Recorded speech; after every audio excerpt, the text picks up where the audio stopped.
ಸ್ನೇಹಿತರೆ, ಮಾದಕ ವಸ್ತು ಕೇಸ್ನಲ್ಲಿ ಕನ್ನಡದ ನಟಿಯ ತಮ್ಮ ಅರೆಸ್ಟ್ ಆಗಿದ್ದಾರೆ. ಹೌದು, ಕನ್ನಡ ಸೇರಿದಂತೆ ಹಲವು ಭಾಷೆಗಳಲ್ಲಿ ಮಿಂಚಿದ್ದ ರಕುಲ್ ಪ್ರೀತ್ ಸಿಂಗ್ ಅವರ ಸಹೋದರ ಡ್ರಗ್ ಕೇಸ್ನಲ್ಲಿ ಅರೆಸ್ಟ್ ಆಗಿದ್ದಾರೆ. ಹೌದು, ಅಮನ್ ಪ್ರೀತ್ ಸಿಂಗ್ ಅವರು ಡ್ರಗ್ ಕೇಸ್ನಲ್ಲಿ ಅರೆಸ್ಟ್ ಆಗಿದ್ದಾರೆ. ಹೈದರಾಬಾದ್ನಲ್ಲಿ ಅವರನ್ನ ಬಂಧಿಸಲಾಗಿದೆ. ಸೋಮವಾರ ಸಂಜೆ ಸುದ್ದಿಗೋಷ್ಠಿ ನಡೆಸಿದ ಹೈದರಾಬಾದ್ ಪೊಲೀಸರು ಅಮನ್ ಪ್ರೀತ್ ಸಿಂಗ್ ಬಂಧನದ ಬಗ್ಗೆ ಮಾಹಿತಿ ನೀಡಿದ್ದಾರೆ. ಇದರಿಂದ ಅಮನ್ ಪ್ರೀತ್ ಸಿಂಗ್ಗೆ ಸಂಕಷ್ಟ ಎದುರಾಗಿದೆ. ಸದ್ಯದಲ್ಲೇ ಅವರನ್ನ ನ್ಯಾಯಾಲಯದ ಮುಂದೆ ಹಾಜರುಪಡಿಸಲಾಗುವುದು ಎಂದು ಹೈದರಾಬಾದ್ ಪೊಲೀಸರು ಮಾಹಿತಿಯನ್ನ ಹಂಚಿಕೊಂಡಿದ್ದಾರೆ. 199 ಗ್ರಾಂ ಮಾದಕ ವಸ್ತು, 2 ಬೈಕ್, 2 ಪಾಸ್ಪೋರ್ಟ್ ಮತ್ತು 10 ಮೊಬೈಲ್ ಫೋನ್ಗಳನ್ನು ವಶಕ್ಕೆ ಪಡೆದಿದ್ದಾರೆ. ಕೆಲವು ಆರೋಪಿಗಳು ತಲೆಮರೆಸಿಕೊಂಡಿದ್ದು ಅವರ ಬಂಧನಕ್ಕೆ ಪೊಲೀಸರು ಬಲೆ ಬೀಸಿದ್ದಾರೆ. ಇನ್ನು ವಶಪಡಿಸಿಕೊಂಡಿರುವಂತಹ ಡ್ರಗ್ಸ್ 199 ಗ್ರಾಂ ಇದ್ದು ಇದರ ಬೆಲೆ ಬರೋಬ್ಬರಿ 1 ಕೋಟಿ ರೂಪಾಯಿಗೂ ಹೆಚ್ಚಿನದ್ದು ಎಂದು ತಿಳಿದು ಬಂದಿದೆ.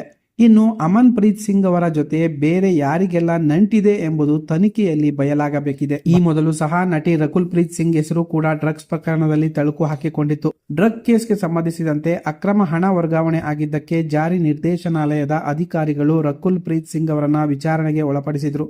ಆದರೆ ಈಗ ಅವರ ಹೆಸರು ಕೇಳಿ ಬಂದಿಲ್ಲ. ಕೇವಲ ಅವರ ಸಹೋದರ ಅಮನ್ ಪ್ರೀತ್ ಸಿಂಗ್ ಮಾತ್ರ ಡ್ರಗ್ ಕೇಸಲ್ಲಿ ಬಂಧನಕ್ಕೆ ಒಳಗಾಗಿದ್ದಾರೆ.